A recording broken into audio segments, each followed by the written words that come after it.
Bonjour, je vais corriger la partie B du DNS 11. On étudie la percussion d'un marteau. Ici c'est un clou. Bien sûr ça peut être n'importe quoi d'autre. Et on montre que la longueur du manche elle est choisie de telle sorte que pour le confort de l'utilisateur, pour que la percussion qui est due au choc ne soit pas transmise à l'opérateur. Et donc ça, évidemment, c'est important, hein, surtout si vous utilisez beaucoup le marteau, ou même si vous l'utilisez très peu, c'est très désagréable, cette vibration, hein, ça peut faire mal carrément, si le marteau est mal conçu. Donc au niveau des notations, on peut faire un petit schéma, comme ça Donc je vais faire deux schémas. Le, le cas général, donc c'est le marteau comme ceci. Et on va faire une hypothèse, c'est qu'au moment de la percussion, en fait, j'aurais besoin que ce soit vrai que à ce moment-là. C'est le moment où le marteau touche le clou. Il faut que le point haut, qu'on va placer ici, il soit fixe. Alors, pour simplifier, on va dire que le point haut, il est tout le temps fixe. Donc on se sert du marteau un peu bizarrement, hein. C'est comme si on le tenait à un endroit et on va simplement faire ce mouvement-là. Donc c'est pas exactement comme ça qu'on se sert d'un marteau, mais bon, on va simplifier un petit peu. On a un repère XY. X, il est comme ça. Y, il est comme ça. On a un repère ER, Eθ.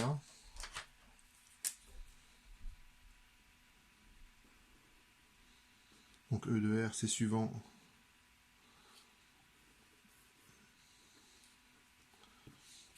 le manche du marteau. Et l'angle θ, il est là. Et les actions mécaniques qui s'exercent sur le marteau, alors évidemment, vous avez le poids qui va s'exercer au niveau du barycentre. Disons comme ça, c'est comme ceci. Vous avez la force qui va s'exercer lorsque vous allez taper sur le clou. Donc là, évidemment, cette force, elle est nulle. On peut quand même l'écrire, hein. On dira simplement qu'elle est nulle. Et elle ne va apparaître que lorsque le marteau va toucher le clou. Et on suppose que lorsque le marteau touche le clou, θ il vaut pi sur 2. C'est à peu près les bonnes conditions. Ensuite, vous avez... Donc la force F, là, je ne peux pas la représenter. Vous avez la réaction au niveau du manche. Je vais la mettre comme ça. En fait, je n'en sais rien comment elle est. C'est justement l'intérêt d'écrire des équations de la mécanique. Je l'appelle R. Et il y a un autre point que je vais négliger, c'est-à-dire que je vais négliger le moment qu'exerce l'utilisateur sur le marteau. Là aussi, j'en ai pas vraiment. Je pourrais faire des calculs en ne négligeant pas ce moment. Le moment, c'est-à-dire que lorsque vous utilisez le marteau, vous effectuez un mouvement, vous accélérez aussi la masse, non seulement en tournant le poignet. Donc c'est un mouvement vous prenez un marteau, vous essayez, vous verrez bien que non seulement vous exercez une force sur le marteau, mais en plus vous le faites tourner pour que ça tape plus fort, plus ou moins fort. Alors et on va décomposer la force R de R suivant E de R et Eθ. Parfois on écrira la force suivant X et suivant Y, mais de toute façon à partir du moment où vous avez le schéma, vous pouvez passer facilement d'un repère à un autre.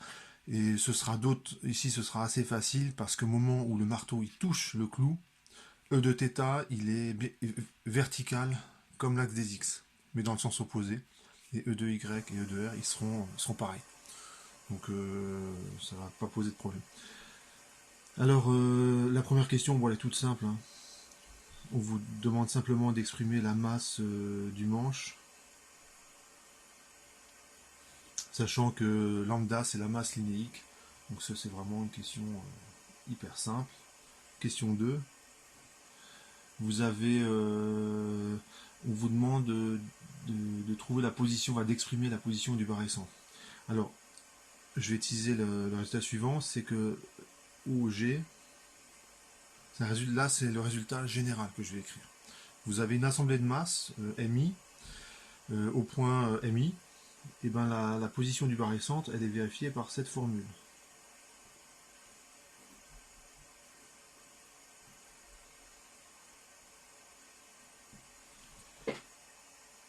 Donc c'est une moyenne pondérée en fait.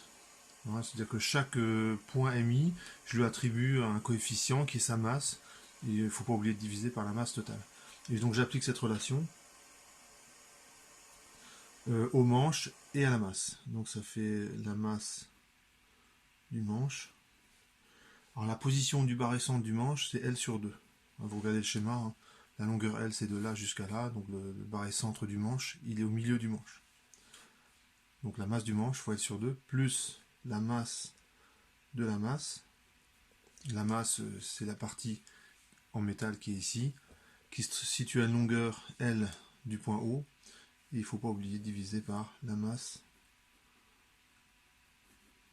totale.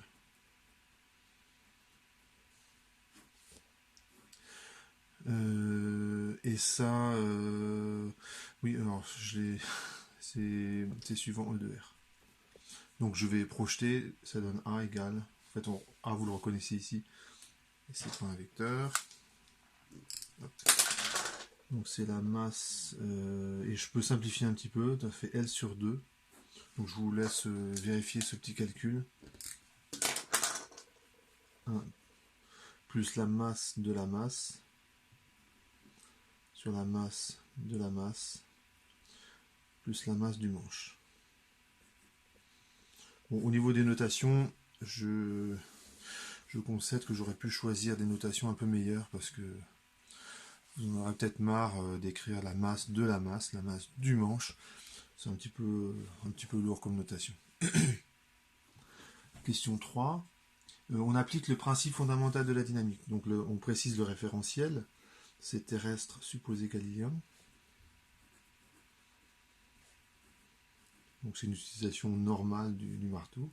Le système, c'est le marteau en entier. Le bilan des forces. Donc vous avez le poids, la force F que je n'ai pas représentée ici parce que elle est nulle, donc voilà, je ne la représente pas, mais elle est présente. Et la réaction, donc c'est l'opérateur qui tient le marteau, ne serait-ce que pour qu'il ne tombe pas par terre. Et dans le bilan des actions mécaniques, je vais négliger un éventuel moment qu'exercerait l'utilisateur sur le manche. D'accord? Donc là, je peux l'écrire, on néglige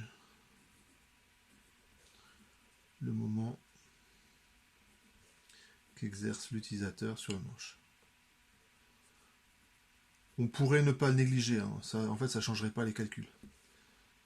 Pourquoi? Parce que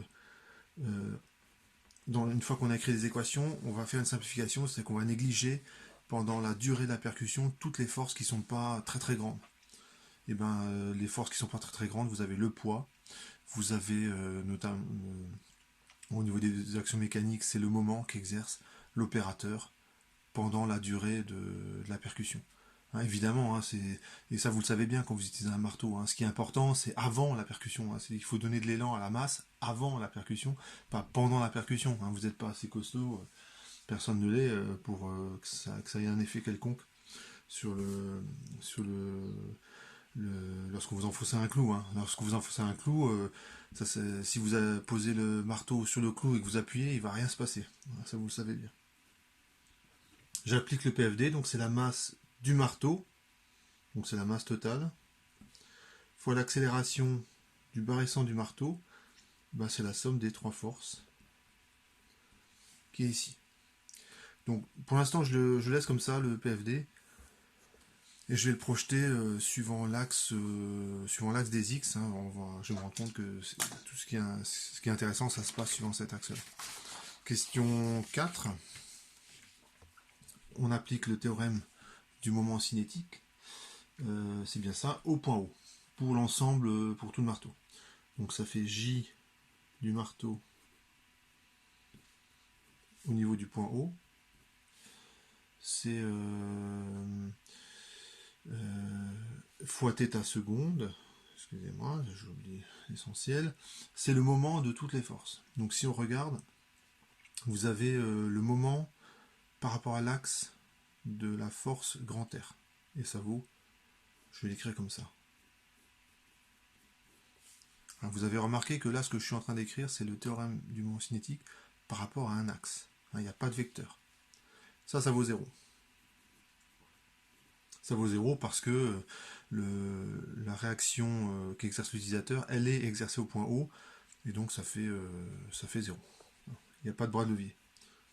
Ensuite, le moment du poids. Alors, le moment du poids, si je regarde le schéma, c'est le poids fois le bras de levier qui est ici. La plus petite distance entre le point de rotation, le point de l'axe, et la force. Donc, ça va être A sinus θ.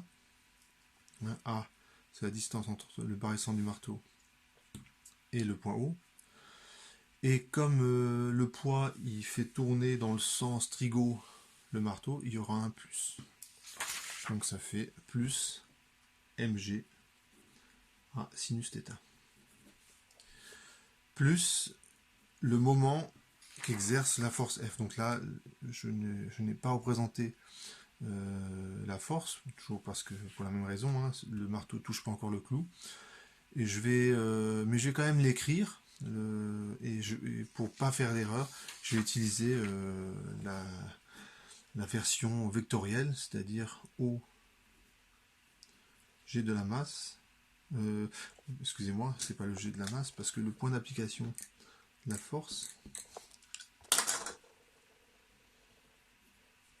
c'est un point qui se trouverait ici. Le barycentre, allez, je le mets ici. Ça, c'est le barycentre de la masse. Et le point d'impact du clou sur le marteau, c'est ce point-là. Et on vous dit que ce point-là est à la verticale de ce point-là. Et je vais, alors momentanément, je vais appeler cette distance, je peux, ouais, non, je vais pas lui donner un nom, je vais l'appeler G de masse I. Je vais utiliser ces notations-là. Mais de toute façon, cette distance-là, elle n'est pas importante. Elle va se simplifier dans les calculs.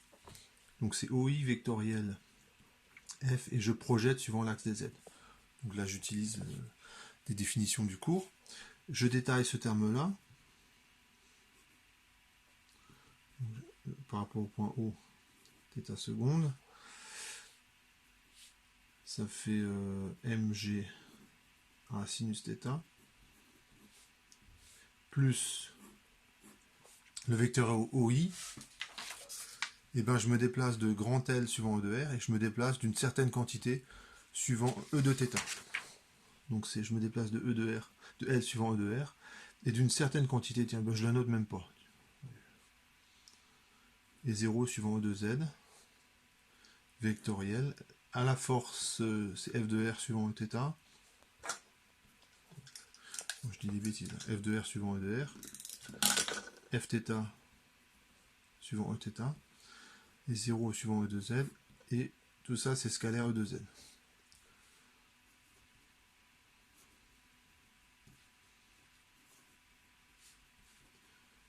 Je recopie le début.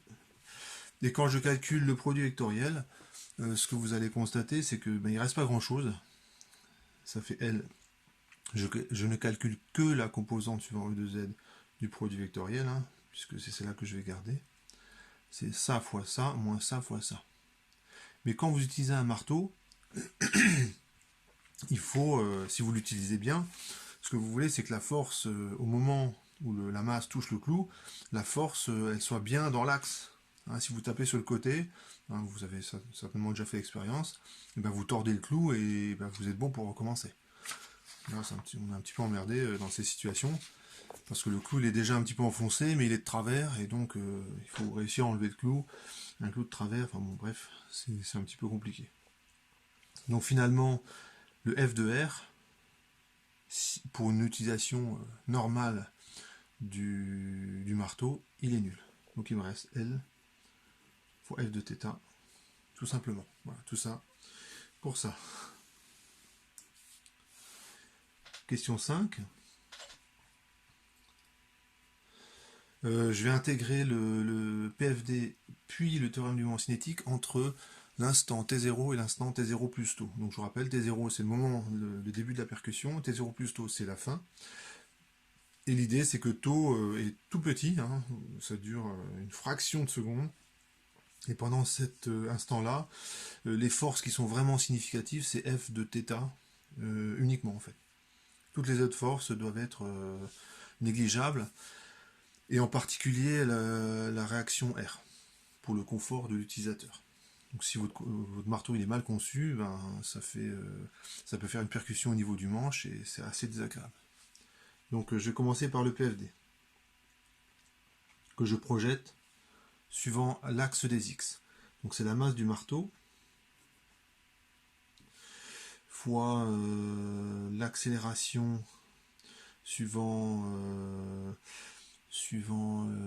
de R. Donc je vais la noter. Moi je vais la noter X secondes. Alors pourquoi j'ai le droit d'écrire ça? Je vous fais un petit dessin. L'axe E de θ il est comme ça. E de R il est comme ça. Le clou il est juste en dessous, bien dans l'axe.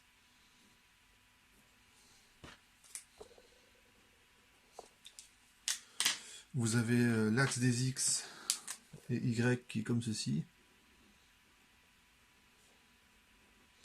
Donc dans cette situation, on peut très facilement passer d'un repère à l'autre.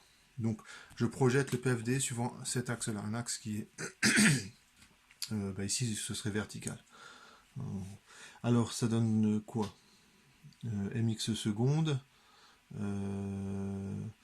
Le poids, ça fait donc le poids est vers le bas, donc c'est suivant moins x, donc ça fait moins mg.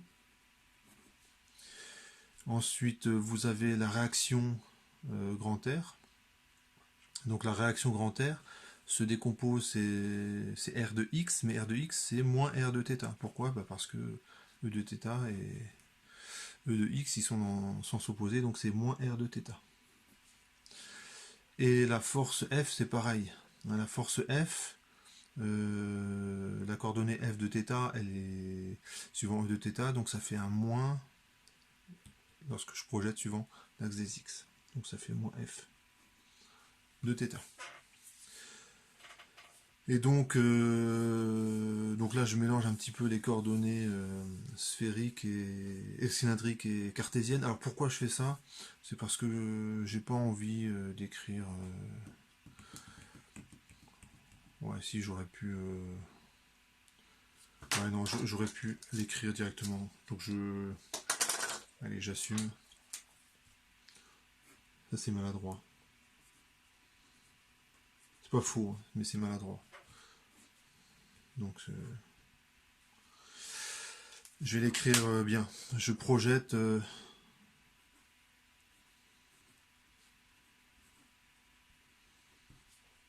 selon θ, donc ça fait m de r point θ point plus r θ seconde. Et ici r ça vaut au g, le barycentre. G c'est le barycentre du marteau. Donc c'est petit a et c'est constant. Voilà, donc ça il faut savoir. Donc ce terme là, je sais déjà qu'il fait 0. Et donc ça fait.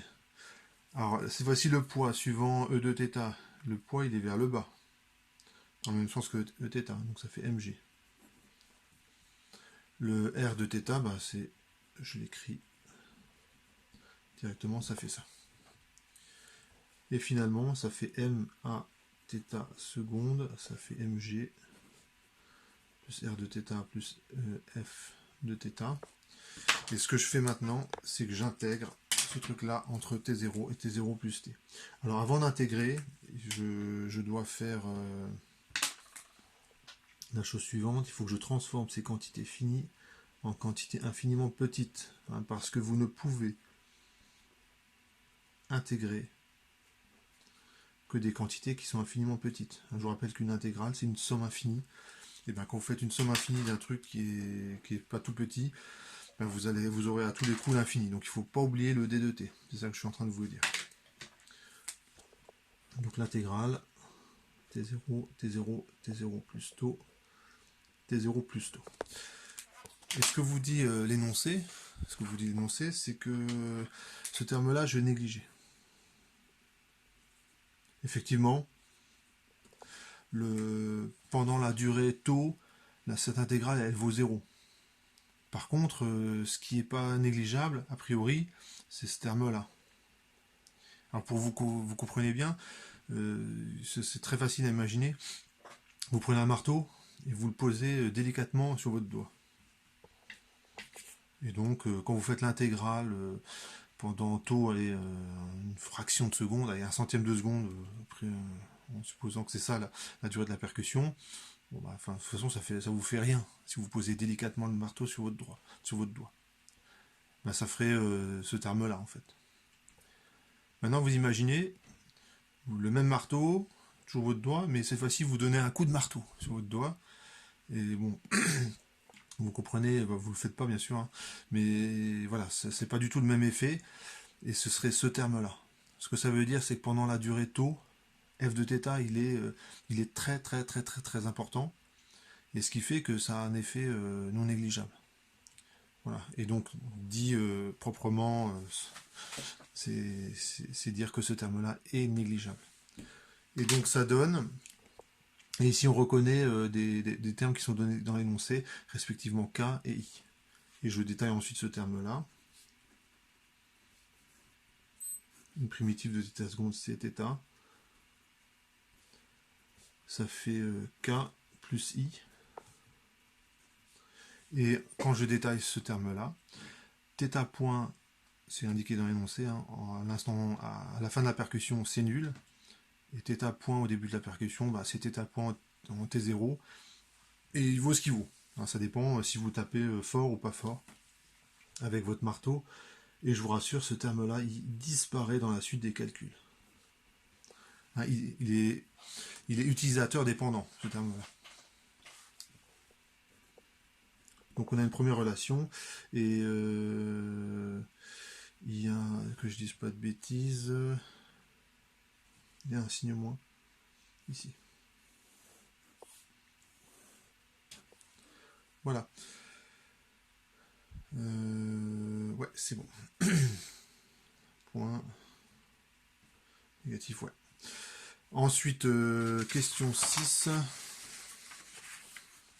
Je fais la même chose avec le théorème du moment cinétique, donc je reprends le...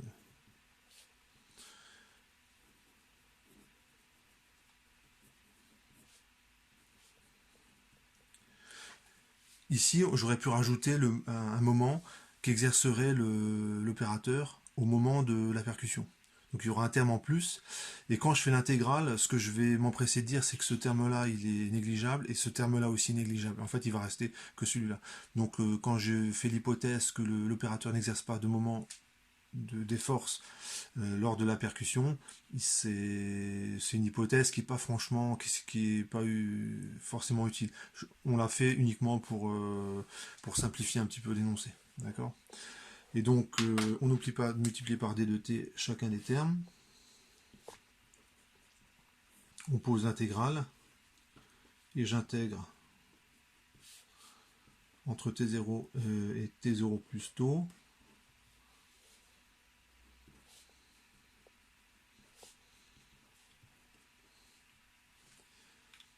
Et donc, ça donne...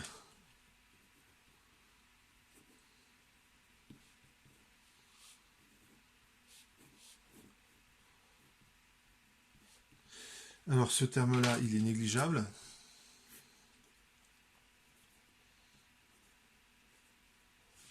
Toujours pour la même raison que tout à l'heure. Hein. Le moment du poids, il n'agit pas pendant une durée très courte, hein, de manière significative, donc je le néglige. Et ici, je reconnais L fois f de θ, sauf erreur, c'est I. Je détaille ce terme-là, ça fait J du marteau au point O. Donc θ point à l'instant final, ça vaut 0, donc ça fait moins. Ça fait L fois I. Voilà. Dans la question 7, on vous demande de vous débarrasser de i entre les deux équations. Entre les deux équations qui sont là. Celle-là et celle-là. Pourquoi? Parce que, je vous rappelle, l'objectif de l'exercice, c'est de trouver les conditions pour qu'il y ait un confort maximal pour l'utilisateur. Et la manière de le quantifier, c'est de dire que K doit être nul, qu'il n'y a pas de percussion au niveau du manche, de là où tient là où est tenu le marteau. Donc ce qui m'intéresse c'est K, donc je me débarrasse de I. Alors ça donne quoi? Ça fait moins J du marteau.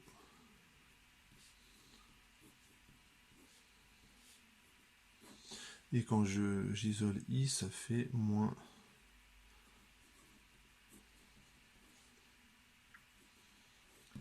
Ça fait ceci. Donc là, I a disparu.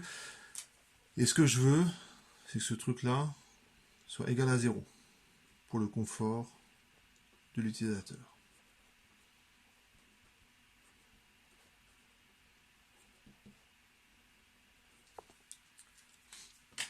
Et là, j'ai une bonne surprise, hein, c'est que, comme je m'y attendais, hein, le θ point il se simplifie. Donc ça veut dire que votre marteau, quand il est bien équilibré, que vous tapiez fort ou pas fort, c'est pareil.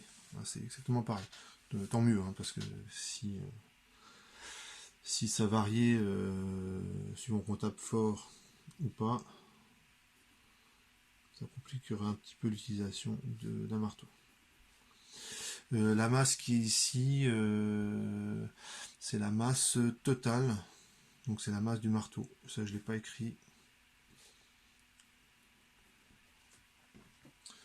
Donc il faudrait que je le précise ici.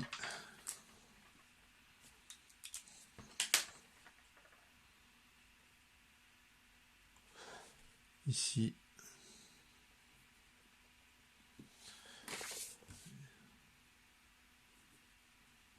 Bon. Ouais, il faut toujours faut faire attention, hein, parce que dans ces exercices-là, il y a trois masses. Hein. Il y a la masse du marteau, donc la masse totale, la masse du manche et la masse de la masse. Donc il faut faire attention, on a vite fait de faire une erreur. Et donc on retrouve le résultat qui est donné dans l'énoncé. Donc tout va bien. Question 8, on va détailler maintenant chacun des termes. Donc 1, on l'a calculé à la question 2. La masse du marteau, c'est la masse de la masse plus la masse du manche qui vaut lambda fois L. Ça aussi, je fais référence au début de l'énoncé. Et je détaille aussi J du marteau. Alors ça donne quoi? Donc le J du marteau, vous avez... je vais commencer par le J de la masse. Donc la masse, son barycentre, il est excentré par rapport à l'axe de rotation. Il est excentré d'une longueur L. Et d'après l'énoncé, donc on appelle J de G le moment d'inertie de la masse, donc c'est la partie métallique du marteau, par rapport à son barycentre. Comme j'ai excentré ce barycentre par rapport à l'axe de rotation, il faut que je rajoute ce terme-là. Donc ce terme-là, il vous dit que la masse en métal, elle tourne à une distance L par rapport à l'axe de rotation, et je rajoute ce terme-là, qui est dû au fait que la masse elle-même, lors de la rotation, tourne sur elle-même. Donc ça c'est pour la masse. Plus la masse pour le manche. Donc ça fait la masse du manche, donc c'est lambda fois L, fois la distance du barycentre par rapport à l'axe de rotation. Donc c'est M fois OG au carré. Là j'utilise une relation qui est donnée dans l'énoncé. C'est une indication. Plus le moment d'inertie du manche par rapport à son barycentre. Donc c'est 1/12 lambda L, la masse du manche, fois L carré. Et donc c'est la masse du marteau, donc c'est la masse de la masse. Hop, je le marque comme ça, plus lambda L fois A fois L. Donc je vais remplacer A par son expression. Donc ça,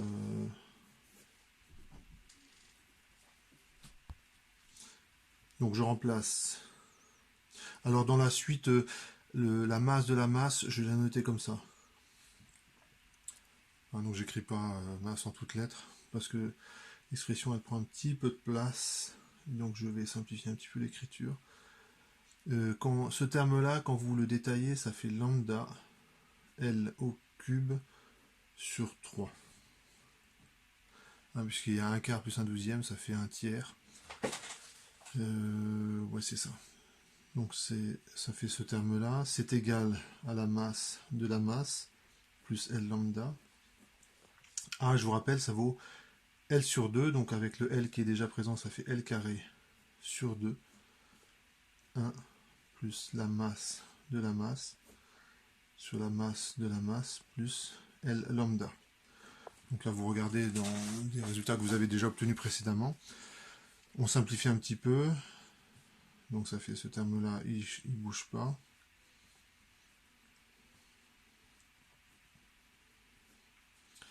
Bon là, il y a une petite phase calculatoire. Donc cette parenthèse-là que j'ai mis, elle ne sert à rien. Lorsque je distribue ça là dans la parenthèse, ça fait L carré sur 2. Ça fait 2 fois la masse de la masse plus L lambda. Alors ce que vous remarquez, c'est que lorsque vous distribuez ce terme-là, le L carré sur 2, dans la parenthèse, il y a ce terme-là et ce terme-là qui vont se simplifier. Donc ça donne J de G plus lambda L au cube sur 3, ça fait L au cube lambda sur 2. Donc on est presque. Donc ça fait J de G. Alors un demi moins un tiers, ça fait un sixième. Donc ça fait lambda L cube sur 6. Et donc normalement je suis arrivé au résultat, donc c'est présenté un petit peu différemment. Je vais isoler L, ça vous faites le calcul, ça fait 6 J de G sur lambda exposant un tiers. Ça c'est une première expression. Si vous remplacez MCL fois lambda, donc si vous remplacez lambda par M sur L, ça fait... moi je vous laisse faire le calcul, si vous remplacez lambda par M sur L, donc ça fait, ici vous aurez du ML carré, et donc ça fait 6 J de G sur M exposant 1,5. Bon, ça c'est vraiment des petits calculs tout simples. Donc la question 9, on vous demande, voilà, c'est un marteau que j'ai utilisé pendant le confinement et j'ai cassé le manche. Enfin c'est pas un marteau, c'est une hache que j'ai utilisée et j'ai cassé le manche. Voilà, c'était pour dessoucher une souche, pour enlever de la terre. Et évidemment j'ai tapé un petit peu trop fort, je m'en suis pas servi correctement, ça a cassé. Bon, tant mieux, j'ai pu faire une petite manip. Et on peut, simplement en réalisant un pendule simple, donc là vous avez, et je prends un fil, j'attache ici, et vous faites balancer la partie métallique de la hache, comme ceci. Vous mesurez la période, donc ça c'est 0,9 secondes je crois. La masse de la partie métallique, vous mettez sur une balance, ça vous donne une valeur. La distance OG, il suffit de la mesurer, le point où il est là. Donc ça fait... Vous devez la mesurer à partir de la photographie qu'on vous donnait, donc il y a 1 mètre, vous l'estimez. Et on peut en déduire le moment d'inertie par rapport au barycentre. Donc c'est une petite manip toute simple. Je vous invite à regarder la vidéo dont le lien est donné dans l'énoncé. Voilà, puisque ça vous dit comment on mesure le moment d'inertie d'un solide quelconque. Simplement en réalisant un petit pendule pesant.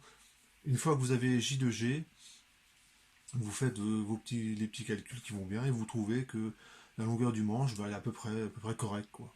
Donc et là c'est en ordre de grandeur, hein. Quand vous fabriquez un marteau, une hache, si vous plantez de quelques centimètres, c'est pas grave, hein. C'est pas du tout grave. Par contre, si vous mettez un manche de 1 mètre, là où il faut un manche de 20 centimètres, ça le fait pas, quoi. Tout simplement. Voilà, donc ça je vous laisse le faire, l'application numérique, et vous allez trouver que c'est très cohérent. Voilà.